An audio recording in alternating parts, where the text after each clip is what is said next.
अस्सलाम वालेकुम बेटा। बेटा आज का हमारा टॉपिक है लेज़र्स। अब लेज़र्स का मतलब क्या है बेटा?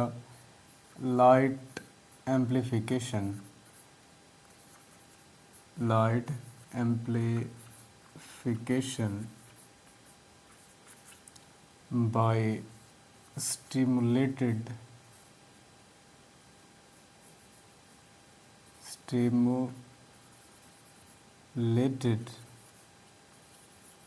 emission of radiation। ठीक है बेटा, ये इस लफ्ज़ का एक्रोनिम है। इस पूरी स्टेटमेंट से निकाला गया है। ठीक है बेटा, लेज़र्स को 1960 के अंदर एक अमेरिकन फिजिस्ट थे जिनका नाम था मेमन। इन्होंने 1960 के अंदर दरियाफ्त किया, लेज़र्स को प्रोड्यूस कराया। ये मेमन साइंटिस्ट कहाँ के थे बेटा? अमेरिकन थे। अमेरिकन एक फिजिस्ट थे जिन्होंने इन लेज़र्स को प्रोड्यूस कराया था। अब लेज़र्स के अंदर बेटा कुछ स्टेप्स बहुत इम्पॉर्टेंट है।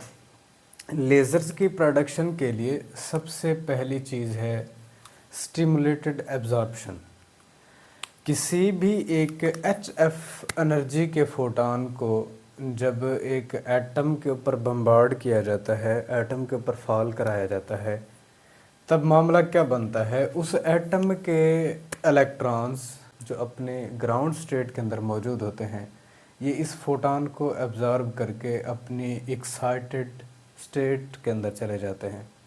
ठीक है बेटा, तो यहाँ ग्राफ के ज़रिए से मैंने रिप्रेजेंटेशन की हुई है। अगर किसी एक एटम के एनर्जी ग्राफ को इस तरह से रिप्रेजेंट किया जाए, अब यहाँ पर E1 इस एटम के बेटा ग्राउंड स्टेट है। ये क्या है बेटा?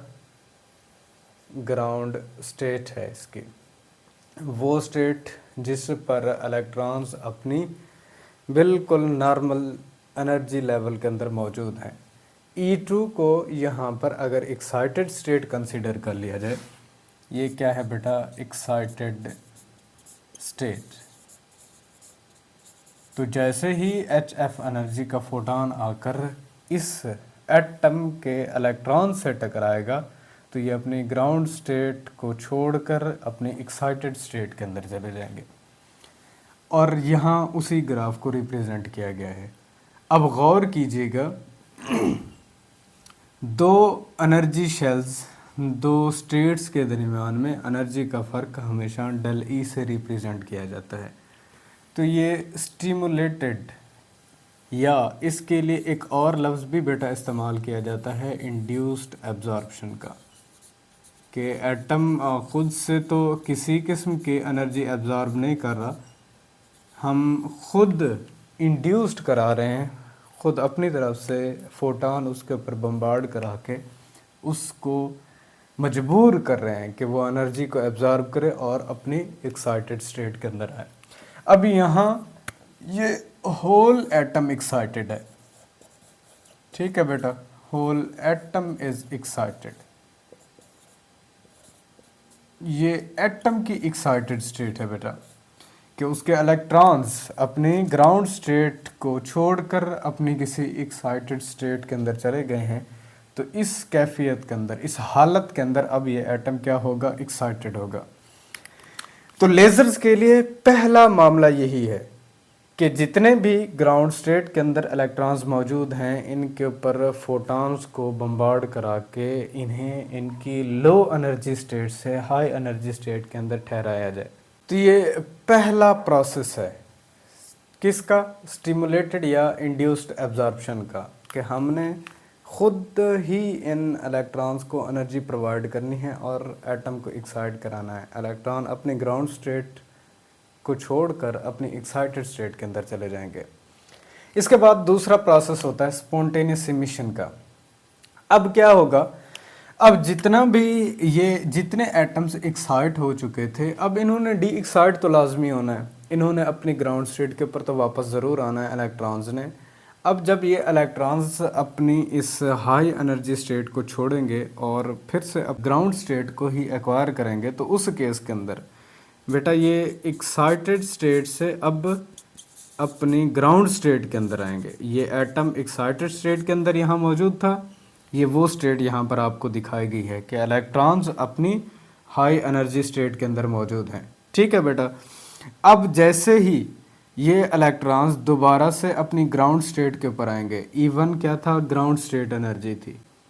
इस ग्राउंड एनर्जी स्टेट के ऊपर पहुंचने के लिए अब क्या करेगा, वो इलेक्ट्रॉन HF एनर्जी का एक फोटोन इमिट करेगा, और ये HF किसके बराबर होगा, हाई एनर्जी स्टेट की एनर्जी, और इसमें से लो एनर्जी स्टेट इसकी एनर्जी को माइनस करने से अब जो डिफरेंस है एनर्जी के डिफरेंस के बराबर की एनर्जी इस फोटोन की एनर्जी होगी। देखिए जितनी एनर्जी यहाँ एक इलेक्ट्रॉन ने एब्जॉर्ब की थी और अपनी ग्राउंड स्टेट को लीव करके अपनी एक्साइटेड स्टेट के अंदर चला गया था, अब उतनी ही अमाउंट का एक फोटोन रिलीज़ करने के बाद दोबारा ये अपनी एक्साइटेड स्टेट से ग्राउंड स्टेट के अंदर वापस आया है। अब इस प्रोसेस को कहा जाता है स्पॉन्टेनियस इमिशन। यहाँ एक बात नोटिस करें बेटा, स्पॉन्टेनियस इमिशन को मैं अगर सादा लफ्ज़ों में आपको बताना चाहूँ तो इतना सिंपलर याद रखिएगा। स्पॉन्टेनियस इमिशन एक ऐसा प्रोसेस है जहाँ पर एक एक्साइटेड एटम जब इसके इलेक्ट्रॉन ट्रांजिशन करते हैं तो अपनी एक्साइटेड स्टेट से फ़ौरन अपनी ग्राउंड स्टेट के अंदर आते हैं। ये बात नोटिस में रखिएगा, यहाँ इस डायग्राम से आपको ये चीज़ ऑब्ज़र्व हो रही है। तो स्पॉन्टेनियस इमिशन के अंदर मैं इसको वर्ड्स के अंदर भी आपको लिख देता हूँ, the electrons of an atom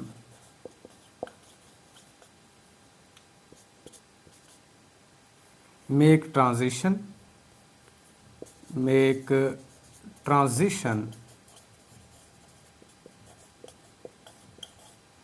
from excited state to ground state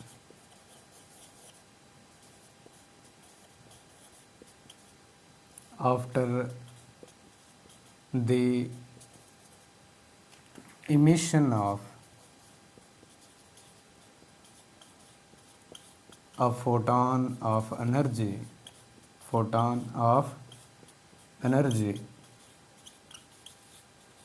HF। तो ये बात नोटिस में रखनी है बेटा।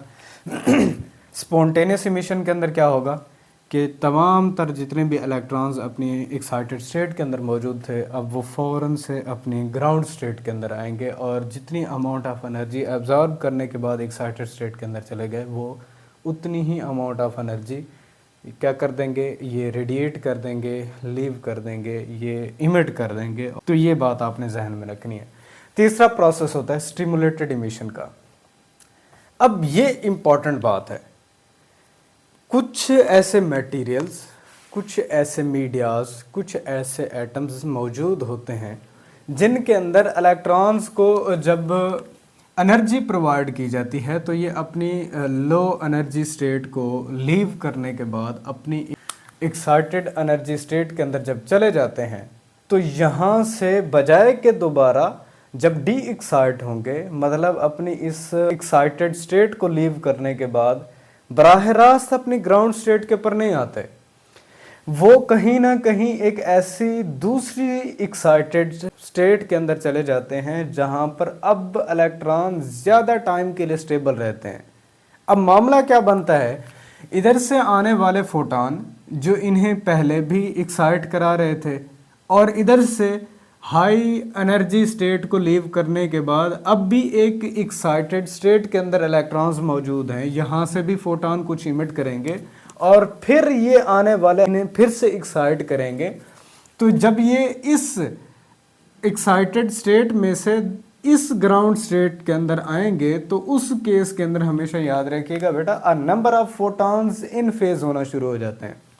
मतलब यहाँ इस एक्साइटेड स्टेट से इस E2 एक्साइटेड स्टेट के ऊपर इलेक्ट्रॉन भी पहुंचा है, इस स्टेट के ऊपर ज़्यादा स्टेबल भी है, आने वाला फोटॉन फिर से उसे एक्साइट करा देता है।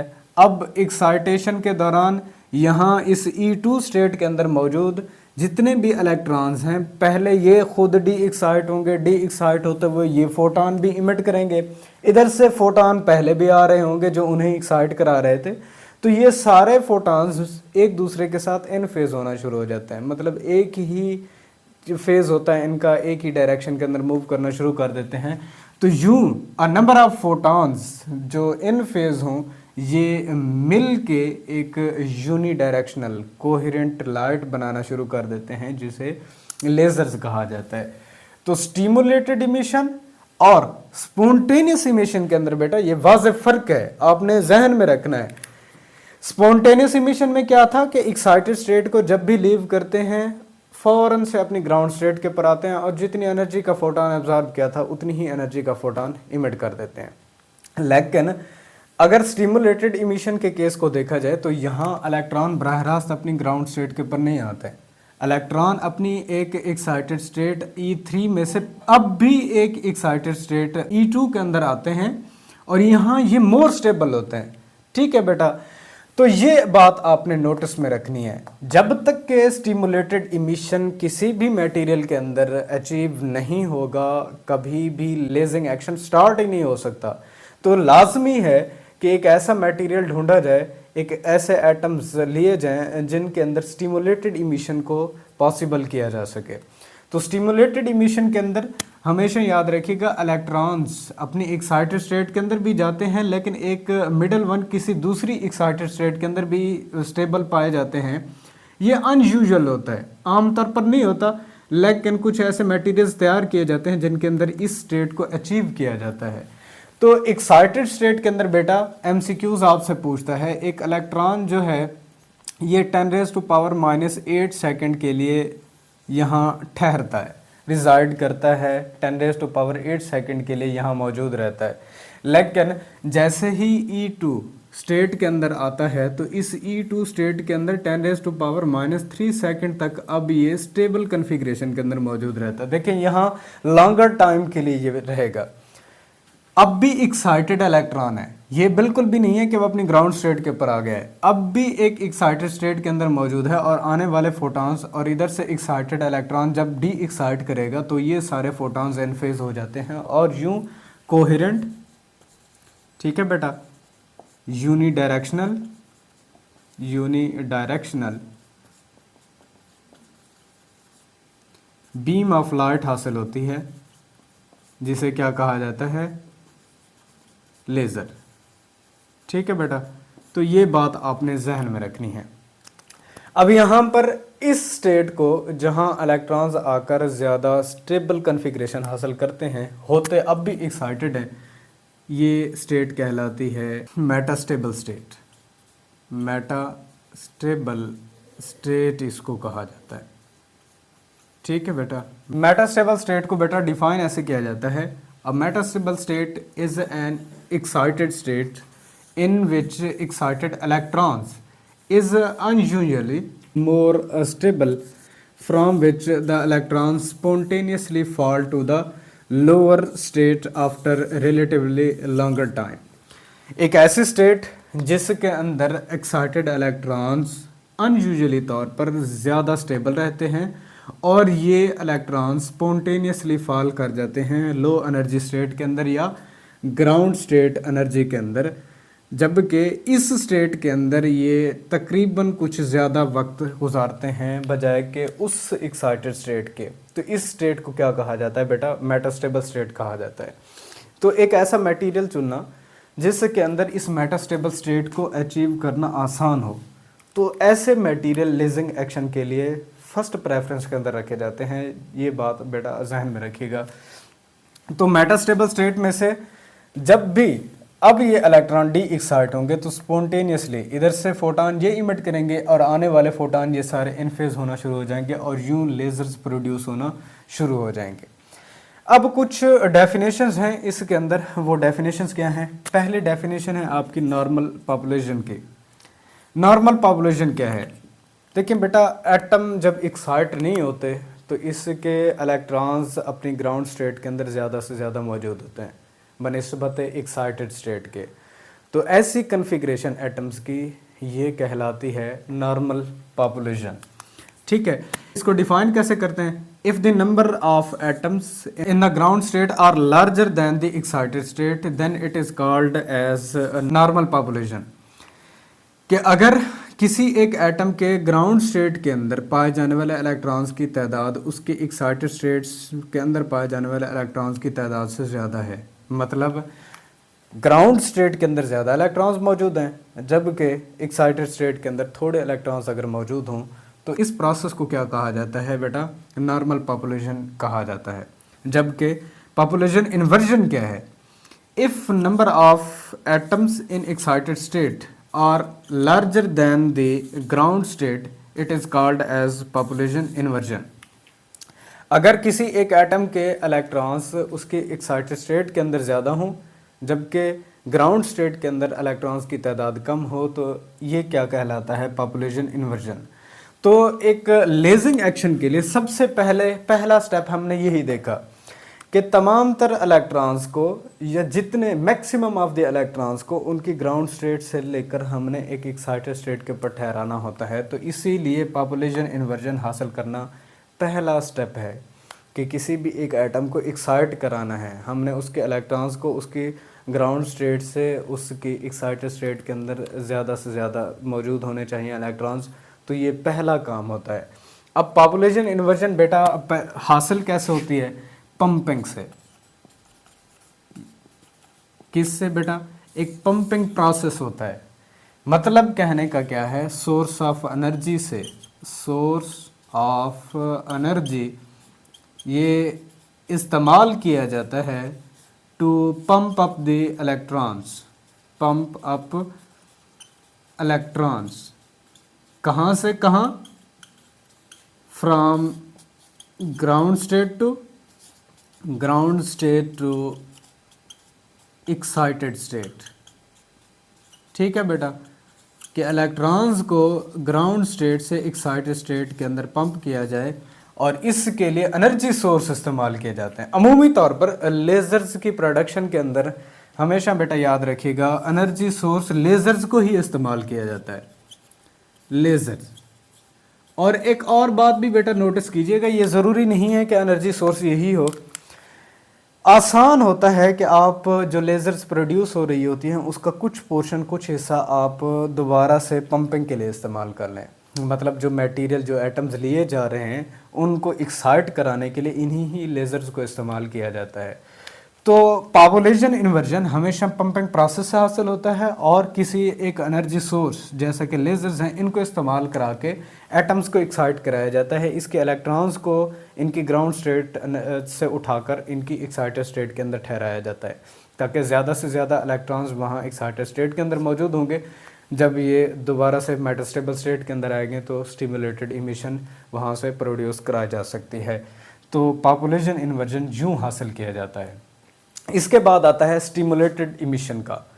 ठीक है बेटा, अब इमिट जब करें जब वही एक्साइटेड इलेक्ट्रॉन्स अपनी ग्राउंड स्टेट के आने से पहले कहीं ना कहीं वो एक मेटास्टेबल स्टेट के अंदर ज़रूर ठहरे ताकि आने वाले फोटॉन्स और यहाँ से एक्साइटेड इलेक्ट्रॉन्स जब डी एक्साइट हों और ये फोटॉन खारिज करें तो ये सारे फोटॉन्स इन फेज होते चले जाएं।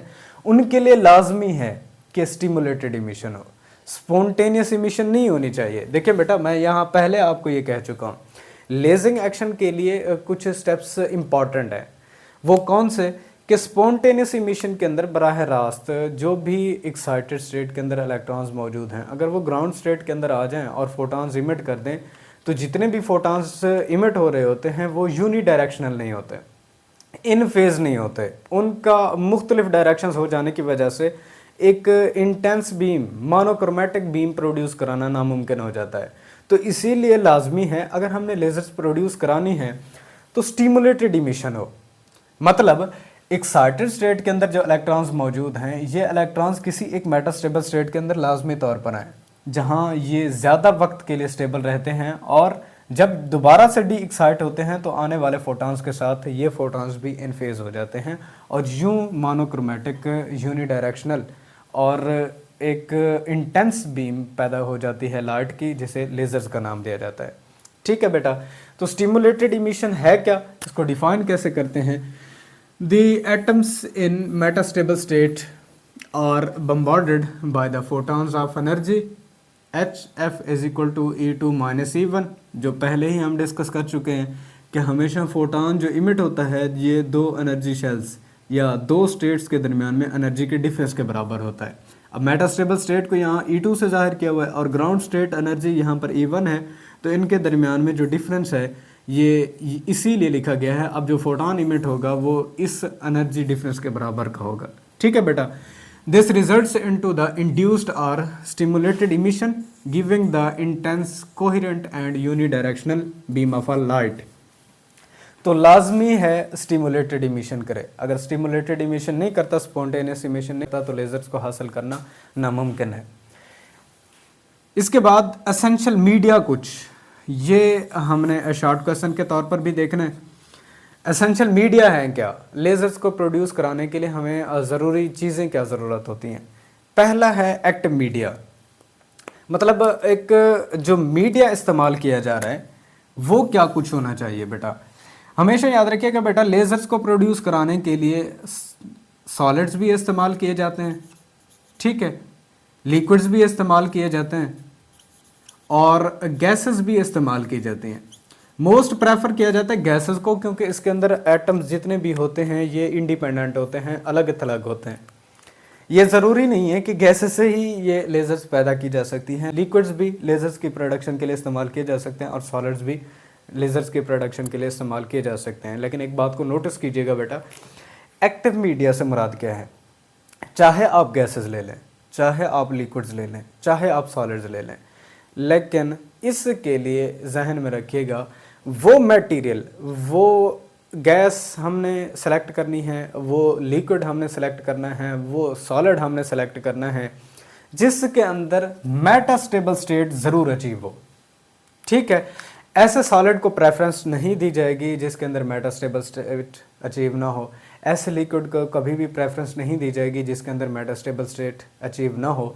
ऐसी गैस को कभी भी प्रेफरेंस लेजर्स के लिए नहीं दी जाएगी जिसके अंदर मेटास्टेबल स्टेट अचीव ना हो। उसकी वजह क्या है कि अगर तो मेटास्टेबल स्टेट नहीं आती तो स्पॉन्टेनियस इमिशन हो जाएगा।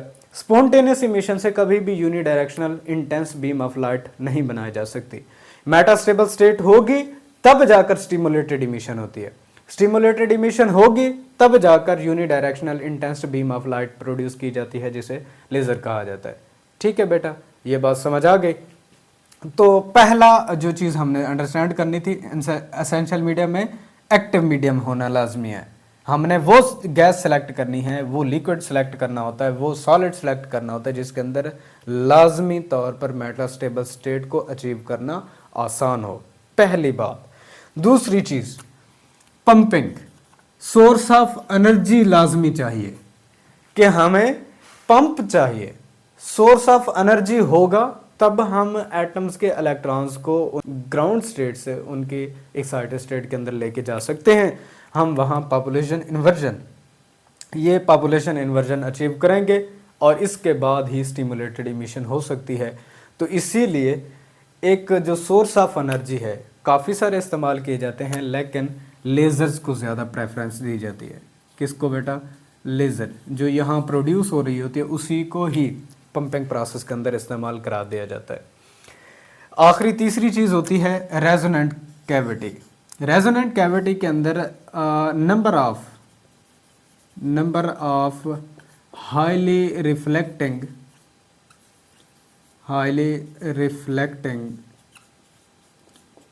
मिरर्स इस्तेमाल किए जाते हैं। ठीक है बेटा, ये हाईली रिफ्लेक्टिंग मिरर्स को इस्तेमाल करने का मकसद क्या होता है कि जितने भी फोटोन इमिट हो रहे हैं इन्हें इन फेज कराया जाए, ताकि अगर ये इन फेज होंगे तब जाकर आगे लेजर्स बनेंगी। अगर ये डायरेक्शन डिफरेंट हो जाए, मुख्तलिफ डायरेक्शन पर ये फोटॉन्स इमिट होना शुरू हो जाएं, तो कभी भी ये इन फेज़ नहीं होंगे। अब इन फेज़ नहीं है तो कभी लेज़र से प्रोड्यूस नहीं होगी। तो इसीलिए हाई रिफ्लेक्टिंग मिरर्स लगा के इन तमाम तर फोटॉन्स को एक ही डायरेक्शन के अंदर कन्वर्ज कराया जाता है। तो ये तीसरी चीज़ होती है रेजोनेंट कैविटी। यहाँ से सारे के सारे फोटॉन्स को इन फेज़ किया जाता है और यूँ लेज़र्स प्रोड्यूस की जाती हैं। इसके बाद बेटा इसकी टाइप्स होती हैं। हीलियम नियॉन लेज़र, ये आपके सिलेबस के अंदर दी गई है, और फिर इसकी कुछ एप्लीकेशन इंशाल्लाह हम अपने नेक्स्ट लेक्चर के अंदर इनको डिस्कस करेंगे। आई होप वीडियो आपको पसंद आई होगी। अपने नेक्स्ट लेक्चर तक के लिए अपना ख्याल रखिएगा। नेक्स्ट लेक्चर में मिलते हैं। अल्लाह हाफ़िज़।